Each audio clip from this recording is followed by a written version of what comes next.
को ही डिफाइन कर रहे हैं ना ये। अभी सेंटेंस को ले लो ना, क्वेश्चन को लेके इसको क्वेश्चन को ही तोड़ देते हैं। सबसे पहले तो एज्यूम कर रहा है कि सफरिंग और इविल एग्जिस्ट करता है, उसको रियल बना रहा है। Is it real? Is it real?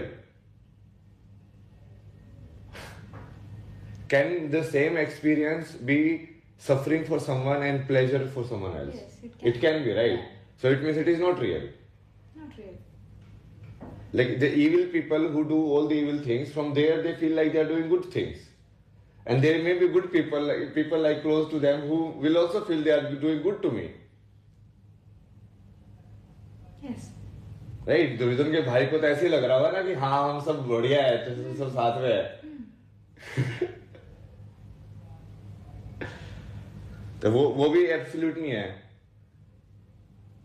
Disprove the existence of the God. Like basically वो बोल रहा है कि ये चीज एग्जिस्ट करती है तो ये चीज एग्जिस्ट नहीं कर सकती, तो ये चीज तो उसने अपने एक्सपीरियंस से मान लिया, क्योंकि उसके एक्सपीरियंस में वर्ल्ड नेगेटिव ही है। वो सफर कर रहा है ना, क्योंकि वो उसको नापने की कोशिश कर रहा है। तो वो सफर कर ही देगा, ये करेगा।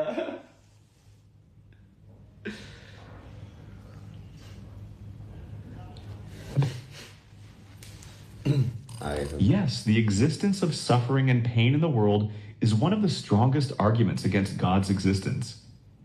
If there's a God who is both all-powerful and all-loving, why would he allow innocent children to die of hunger? Why would cancer exist? इसमें ना एक बेसिक क्वेश्चन पता है क्या assume नहीं करते हैं? If the God is all-powerful, can you even have the ability to speak against him? Wouldn't that also be an illusion?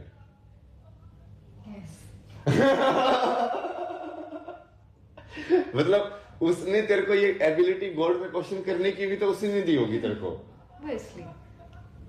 तो वो भी तो इल्यूजन है। वो अपने आप पे नहीं कर रहा ना वो क्वेश्चन, वो सिर्फ आउटवर्ड ड्रिवन क्वेश्चन कर रहा है। Why would cancer exist? मतलब डिजीज को ही नहीं समझे ना अभी तक ये लोग कि डिजीज क्या होती है। कि लाइक मैटर का एक फॉर्मूले से कोई चींटी किसी पत्ते के ऊपर लग जाती है, तुम बोलते हो इसको कीट लग, वो डिजीज लग गई इस पेड़ को, बट वो दूसरे जीव के लिए तो खाना है ना वो।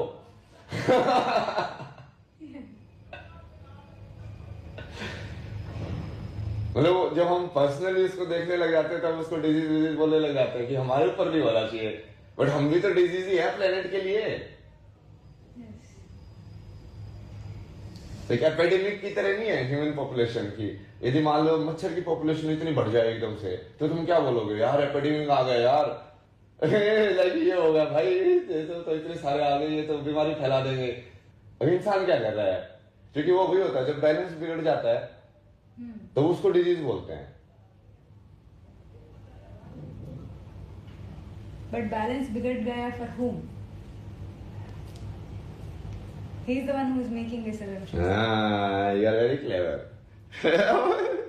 Why would earthquakes and tsunamis destroy innocent families? How stupid it is, man. I know some people say these sufferings are to test our faith or to give us free will, but these justifications aren't logical.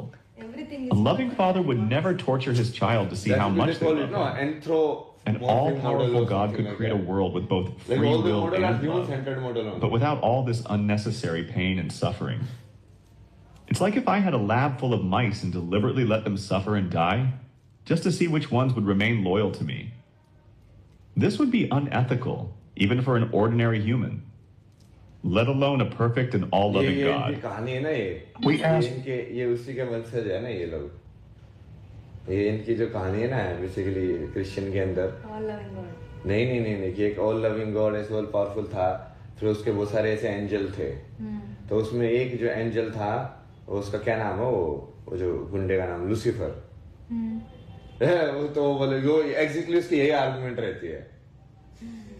ऐसे वो बोलता है कि मैं भगवान, basically ये argument होके वो करना क्या चाह रहा है, वो भगवान बनना चाह रहा है। भगवान पे क्वेश्चन करके तुम क्या करना चाह रहे हो, बुद्धि के थ्रू तुम भगवान बनना चाह रहे हो। तो वो लाइक मैं भगवान बनूंगा, फिर वो उस पे दोनों में युद्ध होता है। ये इस साइड ये गैब्रियल ये सब इनके जो गुड वाले एंजल्स होते हैं ये, और इस साइड वो अपनी आर्मी इकट्ठी कर लेता है, बहुत सारे इगोइस्ट को बेसिकली दक्ष की सेना में इकट्ठी कर लेता है कि मैं अहंकार वाली army.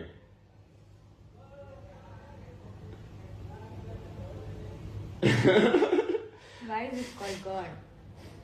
No. That it defeats. No, obviously they will be defeated. Like he's all powerful.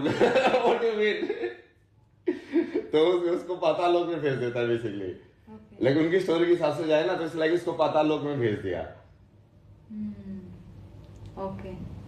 एक वो उनके कोई तो ये सेंट है ना 1400 कुछ तो है उसका पूरा उसने बनाया था ना वो मैं तुमको दिखाया था ना वो वाला क्या नाम है उसका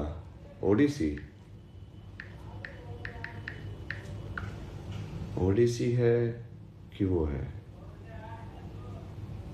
उसने वो पूरे इसके वो करके दिखाया हुआ है. Iliad and Odyssey. अच्छा ये तो ग्रीक वाले हैं उस टाइम के ट्रोय वाली स्टोरी के टाइम के ना. वो कितने टाइम के आसपास हुई थी वो? No idea. No idea. You have no idea about anything. That is West way, no? Iliad, Return Man. So ये सब भी टाइमलाइन में डाल देंगे ना. तो ये इनकी हिस्ट्री है ग्रीक वालों की 8th और अर्ली 7th सेंचुरी BC.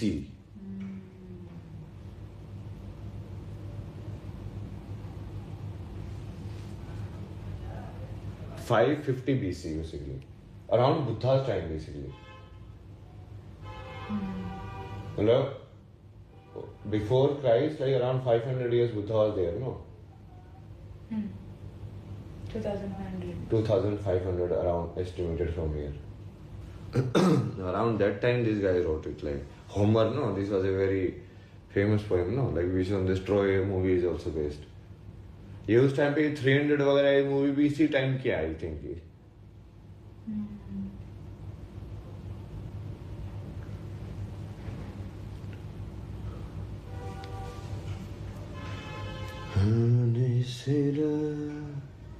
अभी उसका दिखा रहा था ना मैं वो उसको क्या बोलते हैं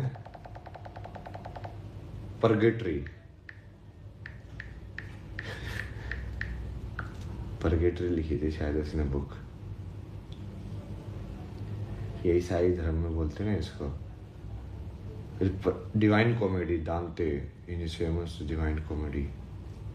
दांते तुमने लिखी थी क्या वो? दांते तो वो था ना वो रैशनलिस्ट है ना हमने जो पढ़ा था उसके अंदर आई थिंक तो वही था दांते. नहीं दांते दूसरे वाला. हाँ ये वाला बंदा है वो. वो कौन सा था वो जो रैशनलिस्ट वो था जिसने बहुत सारे रीजन ऑफ लॉ रीजन क्या है वो सब के ऊपर लिखा था. 150-200 साल पहले कोई तो आया था कांत. अच्छा वो कांत था. ये दांते है सेम वर्ड ना. ये देखो ना इसने ना पूरा वो लिखा हुआ है कि बेसिकली इसने अपने पूरे या तो उसको ना कुछ तरह से डिविनेशन या वो आया ना ड्रीम वगैरह तो वो सारे लेवल्स गया वो पाताल लोक के हर जगह पे. और उसने पूरा डिस्क्रिप्शन में लिखा हुआ है कि इस वाले नरक के अंदर ना ऐसे लोग सड़ रहे हैं उनका ऐसे टॉर्चर किया जा रहा है.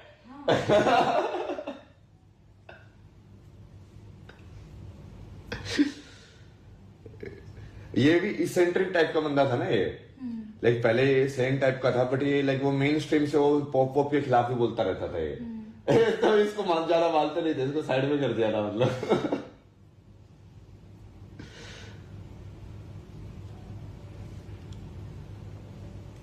ये ऐसे ना अभी ऐसे हैंग आउट करते रहे होते हैं chill. That's how I used to do earlier also ना कि देखो ना इसकी बुक है ना पूरी नाम थे परगेटरी. ये मैं बैठ के सुनता रहता ना तो वो बताया ना मैंने बहुत सारा डेटा इनहेल किया था. अभी भी कर ही रहा हूँ अभी तो लेकिन काफी ऑलमोस्ट सैचुरेटेड हो गया है बचा ही नहीं जा रहा कुछ. दांतेज परगेटोरियो.